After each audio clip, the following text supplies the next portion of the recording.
Okay, hello everybody. Welcome to this recording of the 2023 Strategies for Course Selection section of the academic orientation. Today we're going to be going through the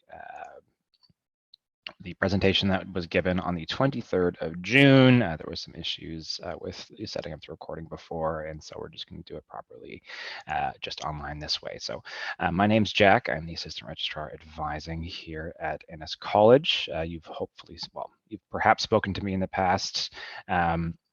If not, we will surely be speaking in the future. I work at the front desk here at Innis College, so whether you call or you email or you come in person, I'll be the person that you see. So I'm going to be walking you through our agenda today. You can see that we're going to be going through a couple of basic things and then some strategies, and then we'll close it out.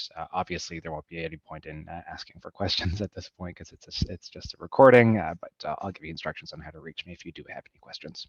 Okay, so heading into it, the first thing that I just want to cover really quickly is some important dates information. So right here, right now, probably because you're accessing this recording, you've already done this. You're able to log into the Quarkus page at the Innis 101 course and access the information that is there for incoming students. Innis 101 is a site that we've put together specifically to help you prepare for your course enrollment and for your first year. There's all kinds of really useful information there. Please take a look if you haven't already. So the key dates that are coming up, the first of them is the 3rd of July. On the 3rd of July, you're going to be able to log into Acorn and you're going to be able to see the time at which you're going to be able to enroll in your courses. Now, in most cases, if you're watching this, you're probably going to be a first-year student. Your course enrollment as a first-year student is the 20th of July. So on the 3rd of July, you'll find out the time at which you can log in on the 20th to begin your course enrollment. The 28th of July is when the general enrollment period begins. So during the 20th and onwards, in that period of time, it's the priority enrollment period where you can only have 5 courses and you can only enroll in courses for which you have the P indicator if they have that. We'll talk about that later. But 28th onwards is when the priority indicator drops and you can enroll in up to 6 courses. A couple other quick dates for you. The 30th of August is when your first payment is going to be due for your tuition, your minimum payment, which is equal to your fall fees. And then you must also either do that or defer your fees with student loans or scholarship or whatever, which we'll talk about later. And then lastly, 7th of September is when classes are going to be starting for F and Y courses. The link that you'll see here, you'll be able to use to access a more complete list of all the important dates. And I should just note really quickly, obviously you're accessing this recording. You can also access the slides that are here, including the links in those slides elsewhere on the Quarkus page. Okay, so getting right into it, let's do the basics. So a couple of terms that you're going to want to know, and this is going to be useful for you going forward. You are going to be joining the 2023-2024 fall-winter session. So that's called a session. There is 2 sessions in a year, the fall-winter and the summer. The fall-winter session is split into the F and S fall and winter terms.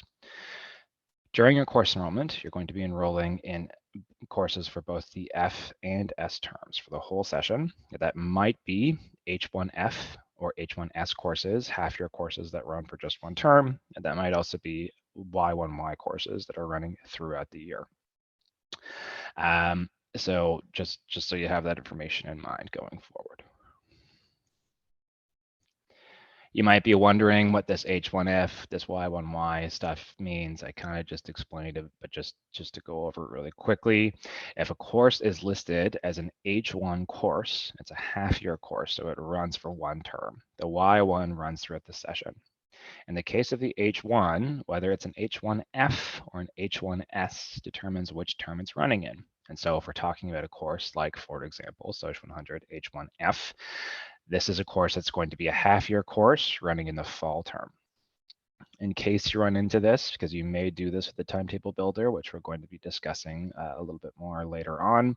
You might see courses that are listed with an H5. That's a UTM course. There's other courses that are listed with a 3 and also have an additional letter in their course codes. Those are UTSC courses. Generally speaking, you're going to be looking at UTSG courses, the downtown campus. So that's going to be the H1 courses. Y1Y obviously means that it's running throughout the whole session. There are occasionally Y1Fs and H1Y courses. Those codes you won't see very often, particularly as a humanities and social science student, so I wouldn't worry about those too much right now. So your course load. During the priority enrollment period, which again, your course enrollment for that starts on the 20th of July, you can be in a maximum of 5.0 FCEs, which are full course or full credit equivalents. That's also the recommended full-time course load. You can absolutely take fewer. It's not uncommon for students to take 4 courses a term, or even in some cases, 3 courses a term. And you can ultimately take, starting the general enrollment period, up to 6 courses a term. I don't recommend that idea, particularly in your first year where you're still trying to figure out what the requirements are for from you for your academics as a university student. You really ought to keep your load to what we recommend, which is no more than 5. It's also a good idea if you do end up taking a load that is not just 5 courses a term, just to make sure that it's balanced, because what you certainly don't want to do, for example, is take 3 courses in the fall term and then 5 courses in the winter term for 4 total, because it's not going to give you a realistic idea of what the demand is going to be for 5 courses, which you're really going to want a good idea of right away. So when you're reviewing courses, whenever you're planning on taking one, there's a couple of key things you're going to want to look at for these courses. And you can find this information on the timetable builder when you're looking at courses in Acorn for your enrollment cart. The main tool that I would recommend is the timetable builder, which again, we're going to go through a demonstration of later. You're going to want to be looking at course prerequisites, co-requisites, and exclusions. Prerequisites means that whatever is listed as a prereq is something that you have to have completed before you took the course. In your case, as first-year students, you're not going to see a whole lot of these, but this might come up, for example, as, say, high school calculus or high school chemistry. It might be a prereq that's listed for a course. It might also come up when you're looking at S-term courses that have F-term courses that are expected as prereqs. So a common example of this would be Eco 101 and Eco 102. Eco 102, which is offered in the winter term, has Eco 101 as a prerequisite. So you're meant to take that in the fall and complete it and pass it before you take the winter term course. Co-reqs are courses that you can take either beforehand, so essentially as a prereq, or at the same time as the course that's listed. So if you see a co-req for a course, as long as you've already completed that co-req or you're enrolled in it at the same time in the same term, you're fine. Exclusions are courses that are similar enough to the course that you're trying to enroll that you can't get credit for both. And so if you do see there's a course that you want that you already are in the exclusion for, you shouldn't take that course. You should talk to us about this if this comes up. You're going to want to take a look at the enrollment indicators for a course. I already mentioned priority. You might be familiar with the term. We're going to talk about that a little bit more later. Make sure that you read course descriptions for a course. Obviously, the title is somewhat useful, but the descriptions are going to give you more information about what to expect from the content, as well as maybe some of the specifics of the course. You're going to want to check when a course is offered. So for all courses, if all courses will have a lecture section, and many courses will have either a tutorial and or a practical section, you need to have one of each as long as they have it. So if a course only has a lecture section, you only need a lecture. If a course has lecture and tutorial, you need both. If a course has a lecture, tutorial, and a practical, you need all 3. So make sure that you pay attention to the scheduling of these sections. Lastly, you're going to want to pay attention to how a course is delivered and where it is on campus. And we're going to look at a cool map later. So we keep talking about timetable builder. This is a quick reference for what this is going to look like. You're going to punch in your course and you're going to see this page come up. This is going to tell you all that information that we were talking about before, the day and time of the course, the location. A lot of them aren't going to say TBA right now. You'll see that flip over to an actual letter code and number code for a room later on, but they'll see TBA quite frequently right now. If it says enrollment control is a yes, you're going to want to check this explanation to see what that is, and then there's also information about the delivery mode. If you push the more course information button, you'll see all the information come up about department, about prereq, co-req exclusions. This is going to be more useful information for you for planning. So about enrollment indicators, we talked about priority already a little bit. A priority course is during the priority enrollment period, which is every day of the enrollment period until the general enrollment period on the 28th. If you have the priority for a course, you can add it. If you do not have that priority, you have to wait until the 28th, the general enrollment period, to add the course, which means there's a good chance that you're not going to be able to get in or it'll be waitlisted. We'll talk about that later. The key ones you're going to be seeing as a first-year student are going to be priority and restricted. So there's R1 and R2. If you lack the restriction for a course, you can never enroll in it. You just don't have the option to take that course at all. If this comes up and there's a course you really want to take, you should talk to us. One other one that you might see come up is the E, the enroll at department. These are courses that you can't enroll directly into through Acorn. You need the department to help you.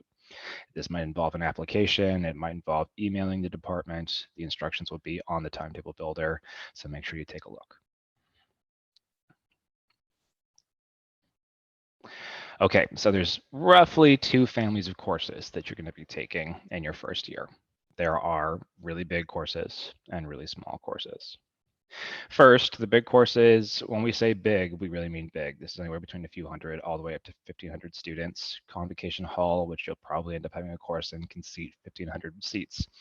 So you're gonna, they're really, really big courses. And those are some examples. Those are all first-year courses: Anthropology 100, Political Science 101, Psychology 100, Sociology 100. These are all really, really large courses. They're pretty unique. And because they're so big and they put so much emphasis on the instructor, departments tend to give them to really charismatic, welcoming faculty that are interested in engaging a big room of students, trying to make things as fun as possible. So they can be really exciting and fun. And you're still going to be in a situation where the lecture is going to be this big, yes, but you'll have a tutorial for that course and the tutorial will be smaller. I should mention, I think I haven't really talked about this already, but the lecture is where the instructor stands in the front of the room and delivers new course content.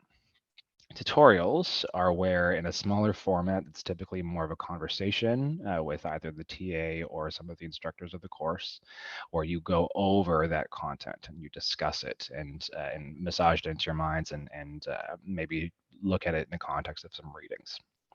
Practicals is where you're going to actually apply the concepts that you talk about in lectures. So you'll typically see this more in the context of science, like labs for the biology courses.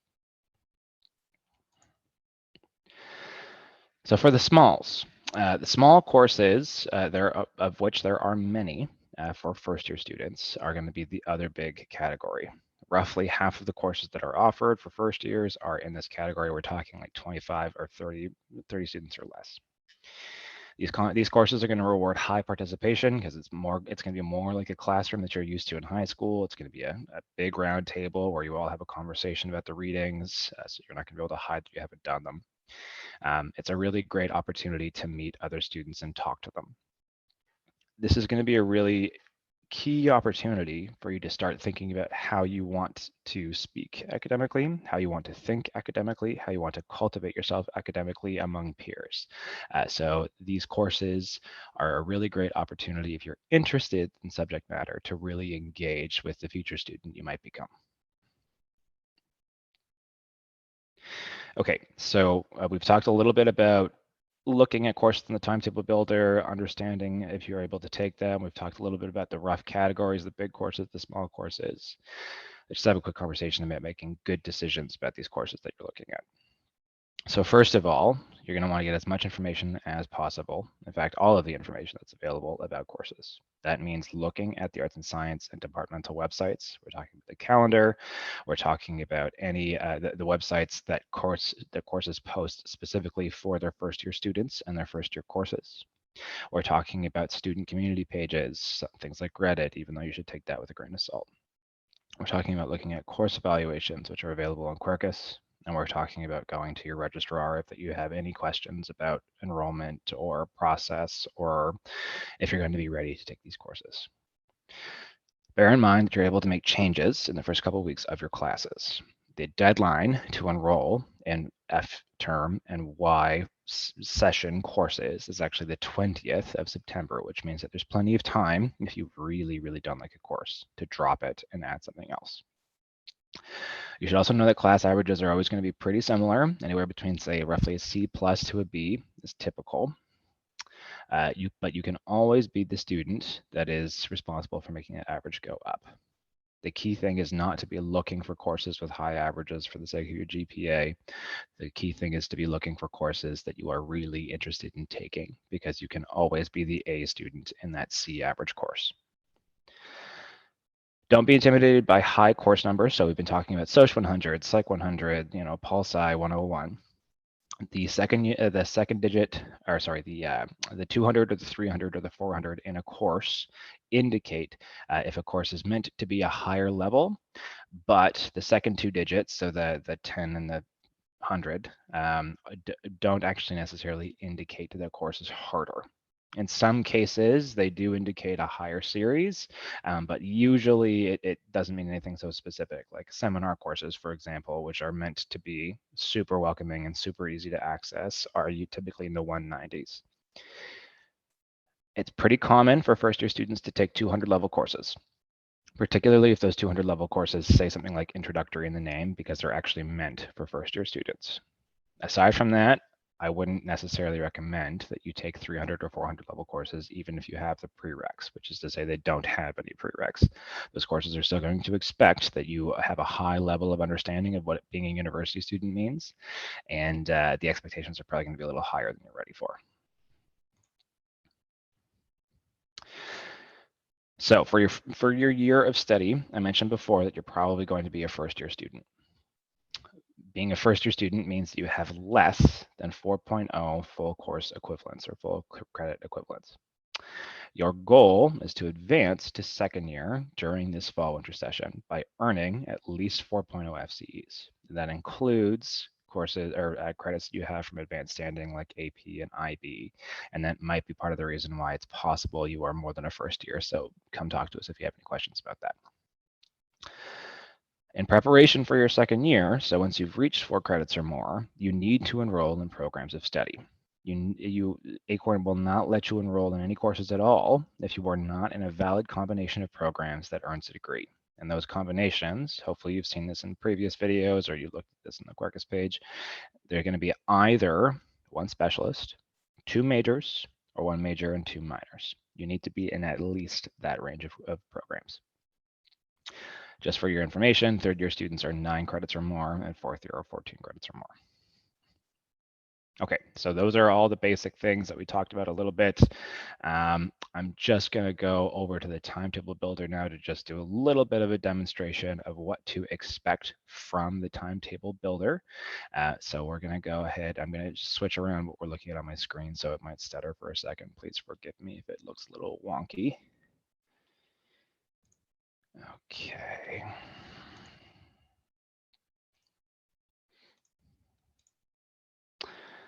Okay, so this is the timetable builder, and this is what it's going to look like if you open it up at this point. If you just go to the URL, which is ttv.utoronto.ca. You'll see, actually, it won't even have this selected for you if you go into it. It's going to show nothing in the faculty and division, and it's going to show you that it's on the summer session right now. So right at the gate, we have a couple things we have to fix. First of all, we're looking for courses in the fall, winter, and we're looking specifically for courses in the Faculty of Arts and Science. As we talked about before, it is possible for UTM and UTSC courses for you to enroll in them starting in August 4th, but for now, let's just focus on the Faculty of Arts and Science. So now that you have your filter set, you can start looking for courses. Now this system is not perfect for a variety of reasons, but it's going to be good enough for you to show, to see course entries and to learn about what these courses are. And so let's go ahead and take a look at an example. I'll put in, this is the one that I thought of first off. So we'll go with Modern Standard Japanese, EAS 20, Y1Y. So you'll see a couple of things that are really useful to know about here. Obviously, it's a Y course. It's running fall, winter. There's some instructions about how to enroll in the course. So one of the things is there are special enrollment instructions for this language course, and you're expected to follow them by going to this link. One of the things that you need to note is that if you are in a lecture in this course, specific lectures have specific tutorials. So you're going to want to make sure that you read this and you're aware of this information. Something that you're also going to want to look at is you'll click on this More Course Information button, and you're going to use this to review the description of the course, if it has prerequisites, if it has co-requisites, if it has exclusions. This is also going to note where the breadth category is for the course for your degree requirements, which again, hopefully you know that already by looking at other videos. You're going to see here that it has lectures listed, and it also has tutorials listed. And so as we talked about before, you're going to need to choose one lecture and one tutorial to enroll in. Now, something useful that the Timetable Builder can do for you is it can make a tentative schedule for you over here in this Show Timetable section, which is kind of handy. A lot of the features of this don't, again, function exactly perfectly, but at least for mapping out roughly to see, you know, if you have too many courses on a Monday, or if you're trying to make sure that you have Fridays off for work or whatever, it's going to make it easier to do that. So let's just say for the sake of argument that LEC 011 works for us. We've added this lecture section. We also know that we need to enroll in TUT 0101 or 0201. So let's go ahead and add that. TUT 0201, add to timetable. And then just for the sake of argument, let's go ahead and go look at Social 100.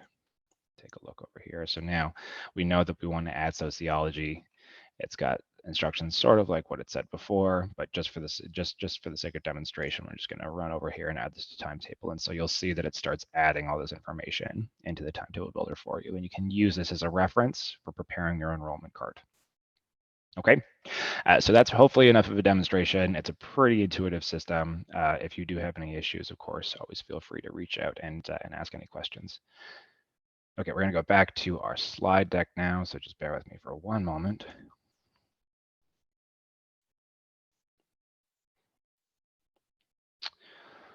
Okay, so we talked about the basics. Now we're going to talk a little bit about strategizing around those basics, okay?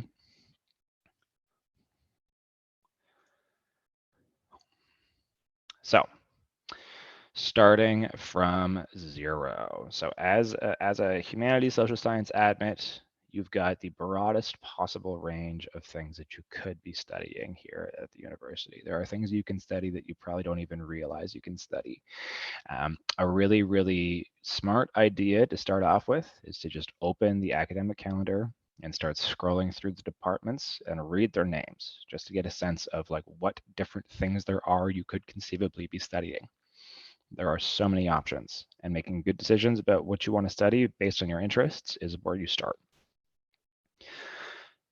Once you've taken a look at the various departments that you're interested in and maybe the various programs that you want to take, you're going to start getting a sense of what programs you want to shoot for heading into your second year. And so each program is going to list specific information about enrollment control or the admission requirements for programs. Just taking the courses that you need to meet those admission requirements is going to take anywhere between 2 to 4 FCEs of the 5 FCEs you're likely to take. With whatever's left, you're going to be able to tackle some electives. It's pretty common to work on your breadth requirements in this situation, particularly for humanities and social sciences. That's going to be the BR4 and the BR5 for the most part you need to work on. You might try a language if you're interested in Japanese, for example. You might try a first-year foundation course, which there's a really great conversation about that in the previous the degree requirement video, but I'll talk about it briefly in this one as well. So just to give you an example of program admission requirements, there's three different kinds, and I will go over these quickly. So the first are the two types of limited enrollment programs. The first is just a regular limited enrollment, and this is an economics major, which is a good example here. It'll say that it's a limited enrollment program, and it will list the requirements that are here. So the first and foremost is, of course, you need to have 4 credits. You need to have advanced into second year. It's also going to show that you need to complete the listed courses with the minimum grades. So Eco 101, Eco 102, or Eco 105, and then one of these series of math courses. We talked about briefly that numbers clicking up don't necessarily mean an increase in difficulty. This is a good example. Eco 105 is typically, it's the non-specialist version of economics. So technically the tougher one would probably be 101 and 102. It's the adverse for math. Taking 157 is, you need to be a really advanced mathematician as a first year to be successful in math 157. So typically you might go for 101, 102, and 133. As long as you complete these courses and you get the grades listed, you'll be able to add the program. There's nothing that's going to get in the way of that. The other example is a competitive limited enrollment program, and urban studies, which is one of the programs here at Innis College, is an example of that. You're going to see something that's kind of similar to what was above with economics, but the key difference is going to be this variable minimum grade average. Sometimes this is more descriptive than others, depending on the listing in the programs. But the key thing that it's going to say is that the number, that variable minimum grade is going to change each year. And even meeting that minimum grade, it's just the cutoff. There's no guarantee you're going to get into the course. Or sorry, the program. Competitive limited means that there's a limited number of spots that are actually available for the program in each given year. So even if you're an excellent student and you get way above the cutoff that's listed, there's still no guarantee you're going to get in because you're competing with other students. And so in this case, it's just saying you need to get really, really good grades across this range of courses, 2 credits total of these courses. And you might get in. You'll hopefully get in if you're really successful. The other option is the open enrollment program, and it'll say that clearly up here, open enrollment. The only requirement for open enrollment is that you've earned at least 4 credits. As long as you've done that, you can just add the program. There's no process. Something that I should cover quickly, just for your future reference. This won't come up until March, but so you have this information. So for your programs, if you're enrolling in a limited enrollment program, what you first have to do on Acorn is log in and request the program. So you go in, you punch in the code for the program. That's that code that's listed up here besides the ASMAJ 1058. If it's a limited enrollment, you'll click to enroll and you'll see that your request has gone up. If the department admits you, so they see what you have and they are happy with it and they want to give you the program, they change that request to an invite. So it'll go from requested to invited. At that point, you log back into Acorn, you accept that invite, and you become active in the program. It's also possible that you will put in a request and you'll see that you've been denied or refused. For open enrollment, none of that process exists. You just punch in the program, you click enroll, and you're in. The descriptions of the requirements for open enrollment programs will be a little bit more free form and a little bit more variable based on the department because there are no specific requirements for enrolling. It's just going to list what you have to have completed. You don't have to take these courses in any particular order, but usually there will be some information given about what the department recommends. And so in the case of East Asian Studies, obviously it's saying you should take EAS 103 and 105 in your first year because you do need to take these courses to complete the program. And they'll typically be prereqs for other courses. I mentioned before that I was going to talk briefly about first year foundation courses. And so there's 2 rough areas. Now these are pretty porous, and what exactly makes the courses different kind of varies depending on the program, but there's 2 basic areas. There's seminar courses and there's ONES programs. Seminar courses, so the FYF seminars, are going to be typically there's 190s in a department. These are small class sizes, so we're talking 25 students or less, that are specifically built around the interests of a faculty member that is a part of that department. And it's looking to discuss topics in really interesting, fun ways. Typically, the title of the course and its course description should be enough to entice you to take the course if it's something that's interesting to you. And Innis, just for your reference, has 13 FYF seminar courses that have a priority period for just Innis students. So you have really good chances of getting into these courses if any of them sound interesting to you. The other category are ones programs. So each college has a one program. Some of them have an application period. And so if you didn't know about these applications, I regret to tell you, you've already missed the deadline for this, but some of them don't. If you are in a one program, the expectation is that you're going to complete the whole one program. Some of these are really straightforward. For Innis, for example, you just have to take 1 credit of the courses, and they're similar to a seminar course. Other ones, like the Monk program, you have to take all 2 credits, and it can be a little bit more challenging to complete. One's programs courses tend to have a bit more of an emphasis on going out into the community, on experiential learning, but not necessarily. And so it's going to depend on the courses that you take. It's important to think of these courses as an opportunity to cultivate your intellectual curiosity. Again, I mentioned before, you're in a really, really broad, really general admission stream. Part of that is that you have so many options that you really just probably don't know about at this point.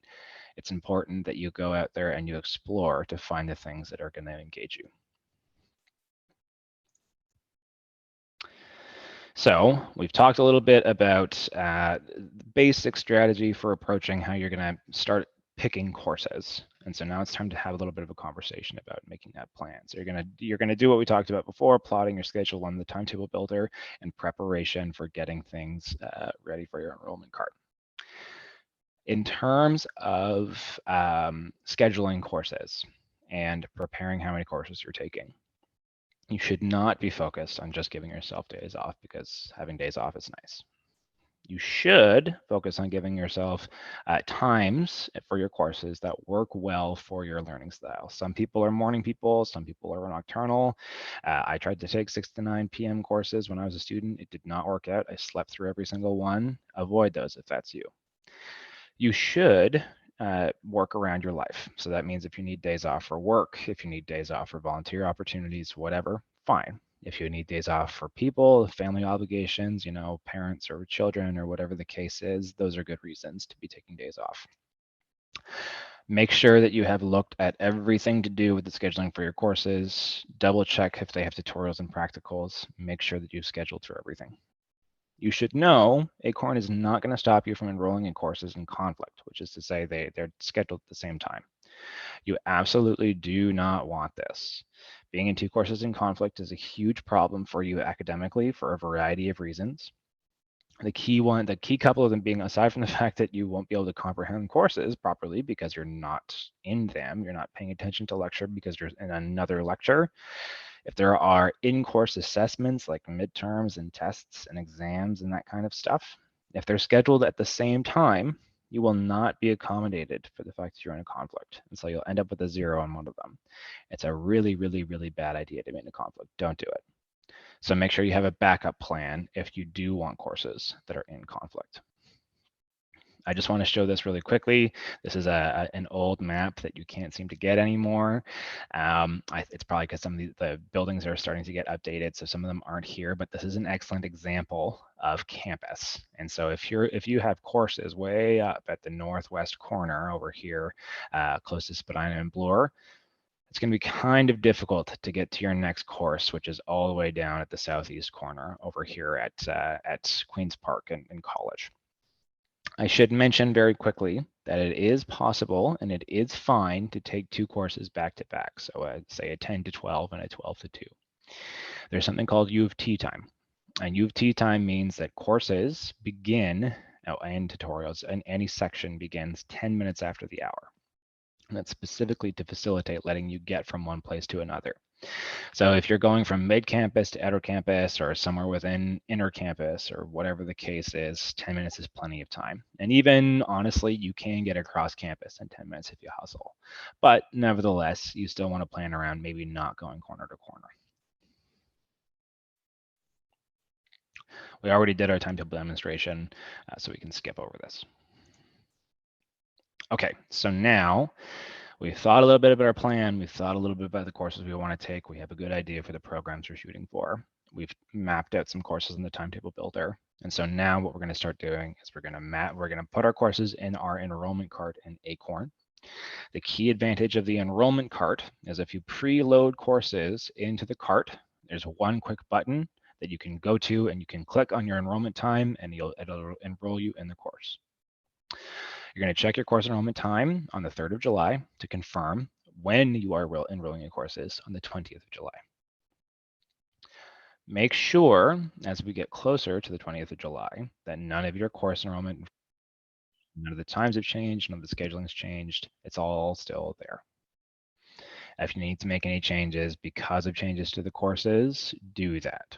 It's not likely it'll come up, but just be ready for it. So on your course enrollment day, again, the 20th of July, it's a big day. And I don't want to stress you out, but it's important that you log in the very minute that you can. You and hundreds of other students are going to be logging in at exactly the same time. So log in, don't panic about lag, don't panic refresh, because you're just going to slow down your access to the system. It'll just freeze you out. Make sure that, assuming that you put all your courses in your enrollment cart like we talked about, that you're enrolling in order of priority. So make sure that you're enrolling in the courses that you need for your programs first, and then the nice to haves after that. Every second counts. It's possible you're going to end up in some wait lists. And then also remember, if there are courses that you want with e-enrollment indicators, you can't enroll in them on Acorn, just leave a space. The department will deal with that for you. On the topic of waitlists, if you try to enroll in a course that's full, you won't be able to get in, and you will instead be put on a waitlist with a rank, starting from first rank all the way up to an infinite number of spots. If somebody drops the course, the person in the waitlist rank 1 gets into the course automatically. They get an email to tell them that they're in the course, and the person in rank 2 goes down to rank 1. Rinse and repeat. The general rule is that if you're within 10% of a course's capacity and waitlist rank, you have a pretty good chance of getting in, but just bear in mind that there's never any guarantees. So there's a question of whether or not to stay in a waitlist depending on how big it is. Something about waitlists to keep in mind is that you can only have a maximum of 2.0 FCEs total of courses waitlisted. And if you ended up on 2.0 FCEs of waitlist, it's probably a good time to let us know and have a conversation about your plan. You can, for example, come the general enrollment period that starts on the 20th of July, add nice to have courses that are on long wait lists just to see if you get in, but do keep in mind that if you have other wait lists and it's adding up to more than 2.0 FCEs or 2 courses per term, you're going to be in trouble. Yeah, okay, so that's everything we need to cover here. So we've talked about the general enrollment period a little bit already. Again, it starts on the 28th. It's when the priority indicator drops, so you can start adding courses for which you lack the priorities or waitlisting them, which is more likely. And instead of having a limit of 5 courses per term, you can now add 6.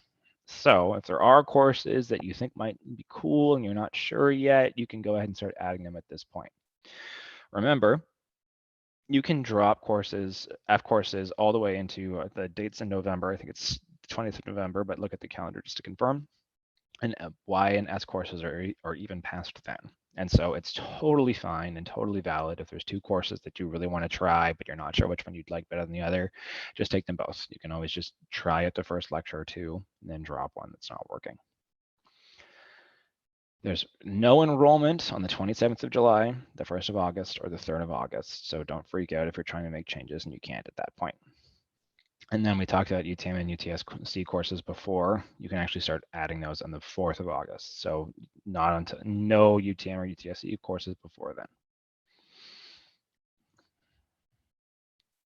Okay. You can only enroll in one section of a course per term. And if you want to change that, you have to drop the section you're in and then add a new one. And so if it is the case, if it's a really competitive course and the section you want to switch to has a wait list, you're in trouble if you have to drop. So consider which sections you want very carefully. Prerequisites are not enforced on enrollment. So if you don't have the prereqs for a course, don't be surprised when Acorn still lets you enroll.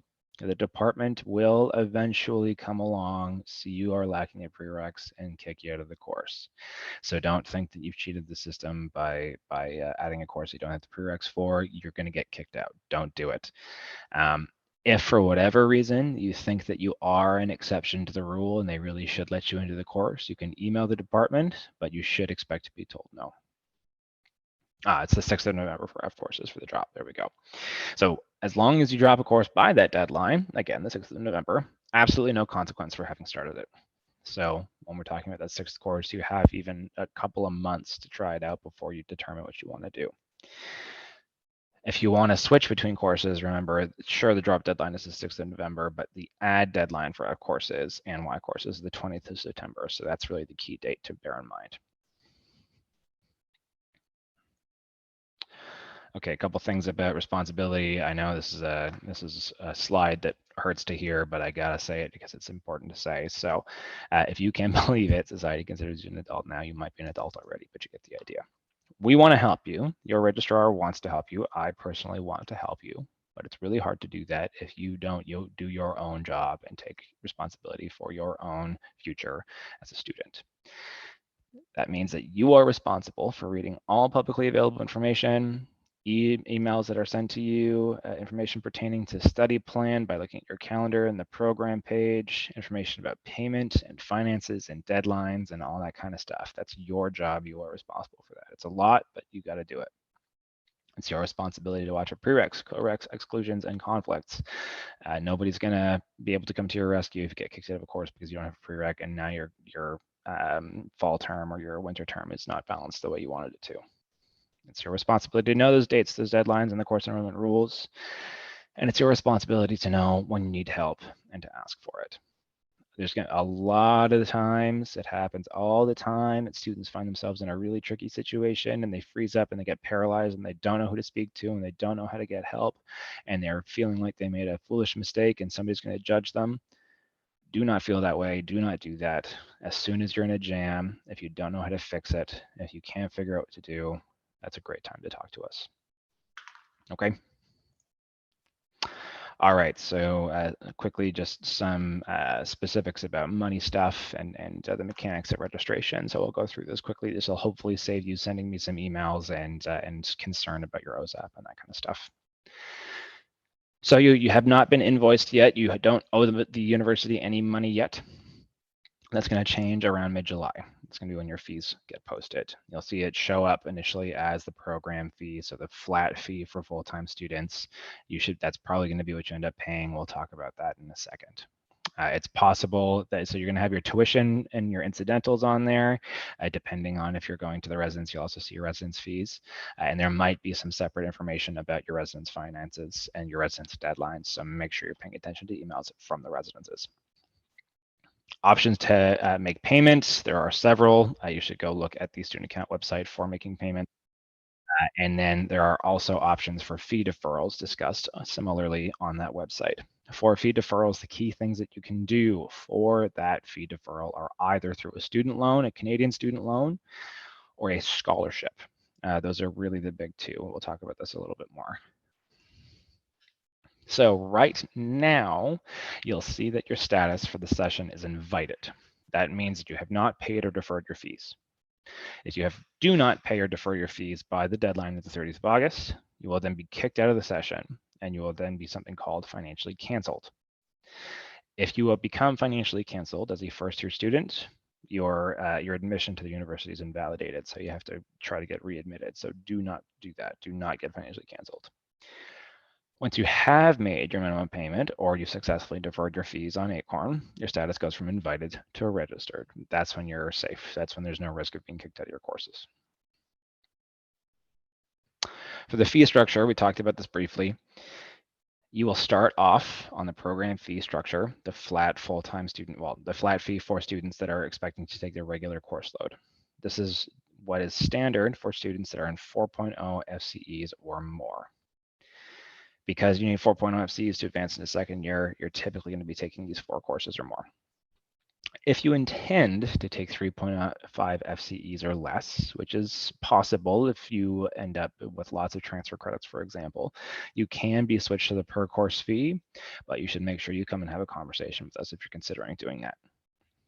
Lastly, if you do register with accessibility services, and hopefully you've found the information on what that is and how to access them and how to register for them already. If you haven't, you can please feel free to email me. There is an accommodation that you may get through your accessibility advisor at accessibility services for an alternate fee structure. And so that might come up, but that's only under the circumstances that it does. So if you're getting a scholarship and you're wondering if that scholarship is going to make you eligible for a scholarship fee deferral, you should talk to me. Send me an email, let me know what the scholarship is. We'll discuss it over email or by phone. If you can pay the minimum payment, or you know you're getting OSAP or something else, but something is getting in the way and it's preventing you from reaching that 30th August deadline, you need to let us know as soon as you can. This is one of your responsibilities. We talked about before. And remember, if there's an issue and you get financially canceled, you're kicked out. So there might be a solution. You just have to talk to us.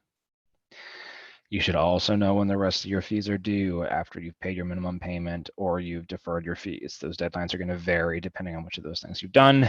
So do make sure you look into that on the fees website. If it's not clear, you can always email me. Okay, so we're at the section where we would answer questions, but obviously this is a recording, so that's useless. If you do have any questions, you can feel free to email me. It's the registrar.innis@utoronto.ca email address. That email goes pretty much exclusively to me, Jack McGrath. So if you have any questions about this thing, I'll know what you're talking about. So do feel free to email me. You can also call. The number, which I did not include here, unfortunately, is 416-978. Oh no, I'm forgetting it right now. That's embarrassing. Sorry, give me 1 second. It's 416-978-2513. And then I'd be happy to talk to you on the phone as well. Okay, well, hopefully this wasn't super boring, and hopefully I didn't droll on too long. I hope this is useful. Take care.